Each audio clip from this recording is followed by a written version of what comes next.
আপনি দেখছেন news now, আমরা জানি কোনটা খবর। नमस्कार, मैं सुषमा। आप सभी देख रहे हैं न्यूज नाउ में आज का समाचार। बांग्लादेश की आंतरिक राजनीति का संदर्भ लगातार बदलता ही जा रहा है। पूर्व प्रधानमंत्री शेख हसीना के इस्तीफा देने और देश छोड़ने के बाद गुरुवार को मोहम्मद यूनुस ने देश के मुख्य राजनीतिक सलाहकार के रूप में शपथ ली और महत्वपूर्ण रूप से शेख हसीना के बेटे साजिद वाजिद जॉय ने यह साफ तौर पर कहा कि चुनाव की घोषणा होने के बाद ही शेख हसीना देश वापस लौट आएंगी। न्यूज नाउ की यह रिपोर्ट बांग्लादेश में आंतरिक राजनीतिक बदलावों के विश्लेषण के बारे में है। अवामी लीग ने गुरुवार को बांग्लादेश की आंतरिक राजनीति में अपनी स्थिति को मजबूत करने का संदेश दिया जब उसने ढाका में मुश्किल हालात के बावजूद जवाबी रैली आयोजित की। इसी दिन डॉक्टर मोहम्मद यूनुस ने अंतरिम सरकार के मुख्य सलाहकार के रूप में शपथ भी ली। न्यूज नाउ बांग्लादेश की घरेलू राजनीति और इसके भारतीय उपमहाद्वीप पर प्रभाव पर ध्यान दे रहा है। विशेष रिपोर्ट आगामी चुनावों में एक के एक प्रतिद्वंदिता के मुद्दे पर केंद्रित है। 84 वर्षीय डॉक्टर मोहम्मद यूनुस ने गुरुवार रात अंतरिम सरकार के मुख्य सलाहकार के रूप में शपथ लेने के बाद बांग्लादेश के नागरिकों से दूसरी बार मिली आजादी को बनाए रखने का आग्रह किया। अपने संक्षिप्त वीडियो संदेश में उन्होंने बंगबंधु शेख मुजीबुर रहमान और अल्पसंख्यक हिंदू समुदाय की सुरक्षा पर भी ध्यान आकर्षित करवाया। इस संदर्भ में सवाल उठ रहा है कि क्या डॉक्टर यूनुस प्रधानमंत्री बनने की ओर इशारा कर रहे हैं। राजनीतिक विशेषज्ञों के अनुसार डॉक्टर मोहम्मद यूनुस संभवतः प्रधानमंत्री बनने की कोशिश कर सकते हैं। हालांकि वे छात्र आंदोलन के नेताओं के पसंदीदा भी हैं। इसके लिए आम चुनाव की जरूरत होगी और अवामी लीग थोड़ी सी भी गुंजाइश नहीं छोड़ेगी। कुछ विशेषज्ञ यह भी मानते हैं कि यूनुस अपनी राजनीतिक पार्टी बना सकते हैं। अवामी लीग ने ढाका में एक बड़ी रैली का आयोजन किया। इसके बाद साजिद वाजिद जॉय ने टाइम्स ऑफ इंडिया को दिए हुए बयान में स्पष्ट किया कि बांग्लादेश की पूर्व प्रधानमंत्री शेख हसीना देश लौटेंगी। राजनीतिक विशेषज्ञों का मानना है कि उपचुनाव की चुनौतियां अंतरिम सरकार बनाने जितनी आसान नहीं होगी। राजनीतिक विशेषज्ञ मानते हैं कि बांग्लादेश के स्वतंत्रता संग्राम के नेता बंगबंधु शेख मुजीबुर रहमान का योगदान जल्द ही भुला नहीं जाएगा। हालांकि कुछ इसे मानने को तैयार नहीं है। मोहम्मद यूनुस और खालिदा जिया चुनावी समीकरणों पर विचार कर रहे हैं,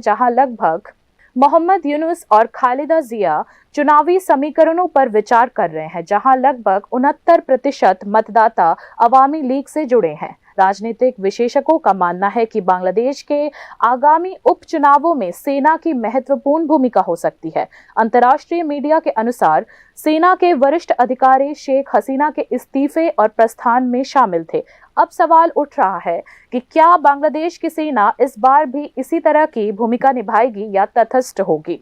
कुल मिलाकर हमें कुछ दिन और इंतजार करना होगा यह देखने के लिए कि बांग्लादेश के उपचुनाव अवामी लीग की नेता शेख हसीना के लिए फायदेमंद होंगे या नहीं, और क्या उनका राजनीतिक भविष्य पाकिस्तान के इमरान खान जैसा होगा। इस बीच भारत की भूमिका बांग्लादेश की बदलती राजनीति में धीरे धीरे महत्वपूर्ण होती जा रही है, लेकिन इस पर पक्के तौर पर तभी कुछ कहा जा सकता है जब स्थिति पूरी तरह से स्पष्ट हो।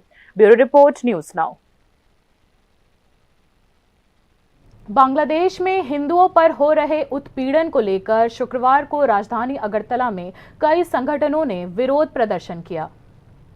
बांग्लादेश में जारी अशांति के बीच अल्पसंख्यक हिंदुओं पर अत्याचार की घटनाएं बढ़ती ही जा रही हैं।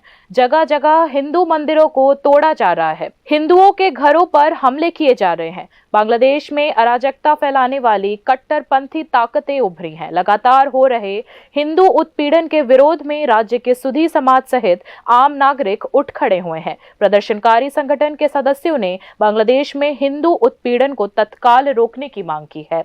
এরকম পিশাচের মতো আক্রমণ আমাদের বাংলাদেশের যারা সংখ্যালঘু আছেন ওনাদের উপর অনবরত করে চলছেন।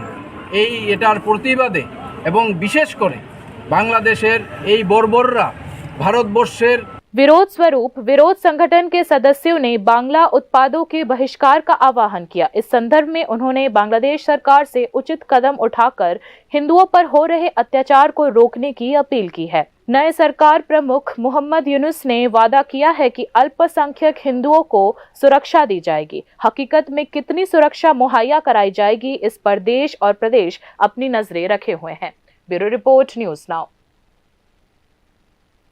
त्रिस्तरीय पंचायत चुनाव के लिए गुरुवार को मतदान हुआ था। सत्तारूढ़ भाजपा पहले ही निर्विरोध जीत चुकी है, जबकि अंतिम 30% सीटों के लिए वोट की गिनती 12 अगस्त को होगी। मतपेटियां अब स्ट्रांग रूप में सुरक्षित है। गुरुवार को हुए त्रिस्तरीय पंचायत चुनाव के बाद अब नतीजों की घोषणा की बारी है। शेष 30% सीटों के लिए चुनाव के परिणाम 12 अगस्त को घोषित किए जाएंगे, जहां सत्तारूढ़ भाजपा पहले ही 70% सीटें जीत चुकी है। त्रिपुरा राज्य निर्वाचन कार्यालय के अनुसार लगभग 80% मतदान दर्ज किए गए। मतपेटी फिलहाल स्ट्रांग रूम में बंद है। केंद्रीय अर्धसैनिक बल ड्यूटी पर है। वोटों की गिनती 12 अगस्त को सुबह 8 बजे शुरू होगी, जिसमें 3 स्तरीय सुरक्षा व्यवस्था होगी। विपक्षी कांग्रेस और सीपीआईएम ने आरोप लगाया कि एक तरफा चुनाव में व्यापक छेड़छाड़ और आतंकवाद भी हुआ है। विपक्षी दलों ने चुनाव आयोग से आरोपों पर गौर करने की मांग की है। विपक्षी दलों ने यह भी दावा किया है कि चुनाव और सरकार में लोगों की दिलचस्पी दिन प्रतिदिन कम होती जा रही है। उधर भाजपा ने संवाददाता सम्मेलन में कहा है कि वह इस शांतिपूर्ण चुनाव में फिर से एक तरफा जीत हासिल करेंगे। देश में हमेशा से एक अलिखित परंपरा रही है कि स्थानीय निकाय चुनावों के नतीजे सत्ताधारी दल के पक्ष में ही जाते हैं। परंपरा के विपरीत परिणाम हमें उदाहरण में देखने को मिलते हैं, पर उनकी संख्या बहुत कम होती है। यह पूरी तरह से तय है कि राज्य में इस साल त्रिस्तरीय पंचायत चुनाव के परिणाम बीजेपी के पक्ष में ही जाएंगे। Bureau report, news now. मुख्यमंत्री डॉक्टर मानिक शाह ने राज्यवासियों से राज्य में हर घर तिरंगा कार्यक्रम को सफल बनाने की अपील की है। 22 और 23 साल बाद 2024 में भी देश और प्रदेश में हर घर तिरंगा कार्यक्रम मनाया जाएगा। यह कार्यक्रम 13 अगस्त से 15 अगस्त तक प्रदेश में भी मनाया जाएगा। मुख्यमंत्री डॉक्टर मानिक शाह ने राष्ट्रीय चेतना के प्रतीक और देशभक्ति के स्रोत हर घर तिरंगा कार्यक्रम को राज्य में सफलतापूर्वक मनाने की विशेष अपील की है। आइए सुनते हैं मुख्यमंत्री ने विशेष संदेश में प्रदेशवासियों से क्या आह्वान किया। तिरंगा कर्मसूची सफल करे तुलते राज्येर प्रत्येक जिला महकुमा আগরতলা পুর নিগম সহ অন্যান্য শহর ব্লক পঞ্চায়েত ও ভিলেজ এলাকায় বসবাসকারী প্রত্যেক নাগরিকের প্রতি আহ্বান জানাচ্ছি। हर घर तिरंगा कार्यक्रम के अलावा मुख्यमंत्री ने एक विशेष संदेश में फिर से नशा मुक्त त्रिपुरा का आह्वान किया है। उन्होंने कहा कि आजादी का असली लक्ष्य युवा पीढ़ी के हाथों ही साकार होगा। मुख्यमंत्री डॉक्टर मानिक शाह ने युवा पीढ़ी को नशे के चंगुल से मुक्त रखने के लिए नशा मुक्त राज्य बनाने पर जोर दिया। मुक्त करे सुस्थ स्वाभाविक और सुंदर जीवन उपहार दीते तरुण प्रजन्मेर हाथ धरे आमादेर এই স্বাধীনতা অর্জনের প্রকৃত লক্ষ্য বাস্তবে। राज्य प्रशासन ने राज्य में हर घर तिरंगा कार्यक्रम को सफल बनाने के लिए कई सारी तैयारियां की है। कार्यक्रम से पहले आम नागरिक राष्ट्रीय ध्वज खरीद रहे हैं। Bureau report, news now. बाकी की खबरें अंतराल के बाद।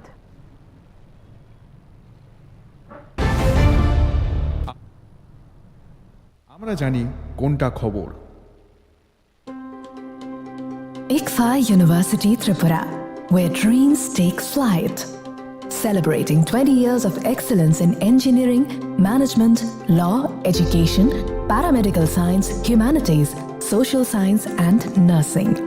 Join us now and dare to dream big. একটু চেষ্টাতেই দুল লেগে যায় নববধূর কানে, একটু চেষ্টাতেই মানিয়ে নেওয়া যায় বিবাহিত জীবনে। নানা অনুভূতি জড়ানো বিয়ের গয়না। শ্যাম সুন্দর কোম্পানি জুয়েলার্স। তুমি আছো রান্নাঘরে, তাই সুগন্ধে ভরে, যা খুশি তেমনই খাই, তোমার জাদুর রান্নায় থাকে শুধু লংতরাই, থাকে শুধু লংতরাই। কত রান্না হয় মনটাই গড়ছো জয় ভালোবেসে বলছি তাই রান্নায় তোমাকে চাই চাই শুধু লং তরাই চাই শুধু লং তরাই গুঁড়ো মশলা রান্নায় তোমাকে চাই চাই শুধু long Terai Step into the realm of Assam Downtown University, where we encourage success, experience the pinnacle of academic excellence, and live your best days. আপনি দেখছেন নিউজ নাও, আমরা জানি কোনটা খবর। आगे की खबरें कुछ इस प्रकार है। गंडा त्वेषा उपमंडल की समग्र स्थिति का अवलोकन करने के बाद सीपीआईएम एल लिबरेशन पार्टी के प्रतिनिधियों ने 8 सूत्री मांगों के साथ राज्यपाल से मुलाकात की।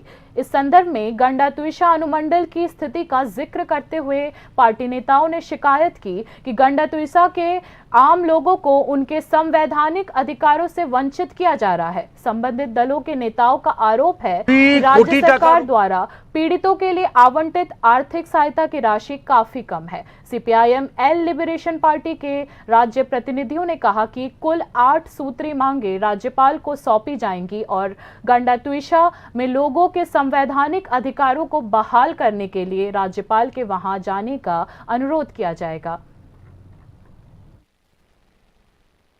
কোটি টাকার উপরে সেখানে লোকসান হয়েছে মানুষের, অথচ রাজ্য সরকার মাত্র 3,45,20,00,000 টাকা দিয়েছে। মাননীয় राजनीतिक बदला लेने के लिए कुछ बदमाशों ने एक छोटे व्यापारी की दुकान में तोड़फोड़ और लूटपाट की। प्रभावित व्यवसायी का नाम बच्चू घोष है।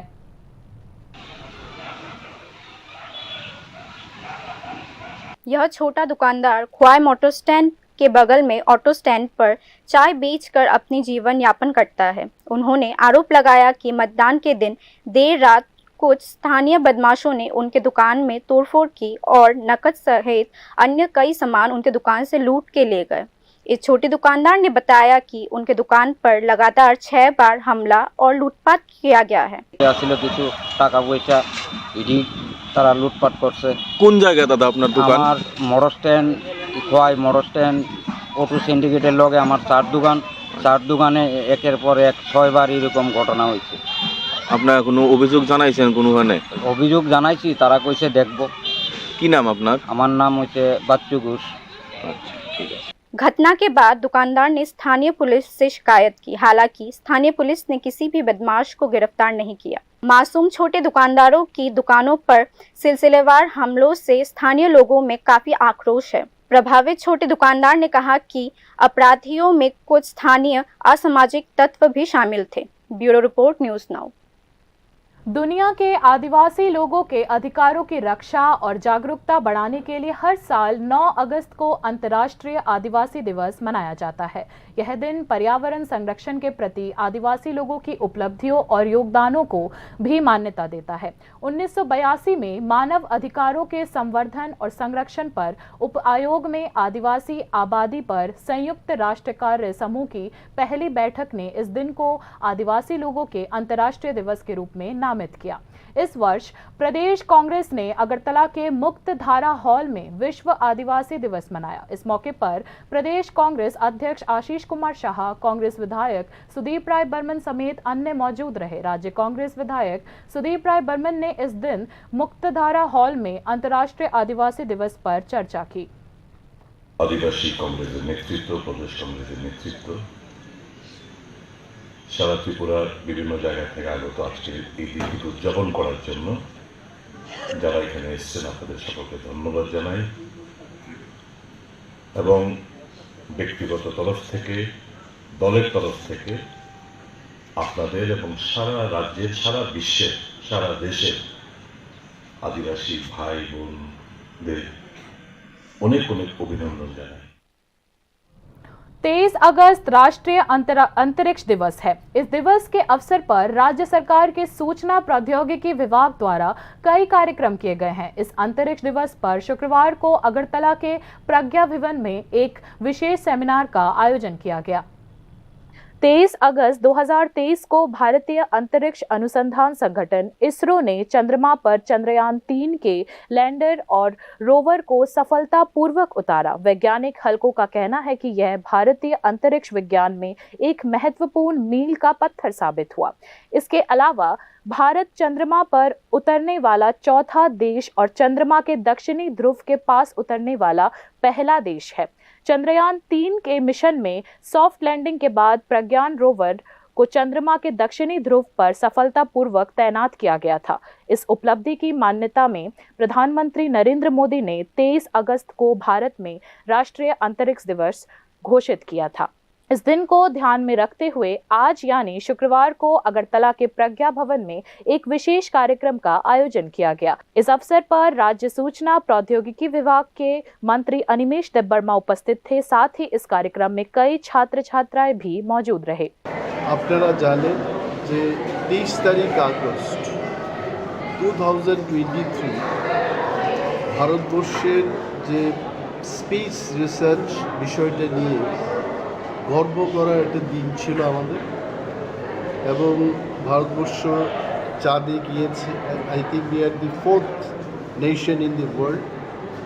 এবং শুধু তা না, 23 তারিখ আগস্ট 2023 চাঁদের যে জায়গাটাতে পৃথিবীর কোনো দেশ যায় নাই, সাদার্ন পোলার রিজিয়নে ভারতবর্ষ প্রথম দেশ সেখানে অবতরণ করতে পেরেছে, রিসার্চ করতে পেরেছে। এবং এই গৌরবের দিনটাকে স্মরণীয় করে তোলার জন্য ভারতবর্ষের প্রধানমন্ত্রী শ্রী নরেন্দ্র মোদীজি উনি ঘোষণা করেছেন যে এটা আমাদের ন্যাশনাল স্পেস ডে হিসেবে আমরা যেন পালন করি। मंत्री अनिमेष देबबर्मा ने कहा कि छात्रों को अंतरिक्ष विज्ञान में रुचि बढ़ाने के लिए आने वाले दिनों में इसी तरह के कार्यक्रम आयोजित किए जाएंगे। Bureau report, news now. Town club ने 2023 फर्स्ट डिवीजन लीग की विफलता को भुला दिया है और इस साल राखाल शील्ड नॉकआउट और फर्स्ट डिवीजन लीग जीतने के लक्ष्य के साथ एक टीम नई बनाई है। टाउन क्लब के शिविर में प्रदेश और राज्य के बाहर के कई स्टार फुटबॉलर शामिल हुए हैं। कोच सुजीत घोष को शुक्रवार को उमाकांत मिनी स्टेडियम में टीम के फुटबॉल खिलाड़ियों को ट्रेनिंग देते देखा गया है।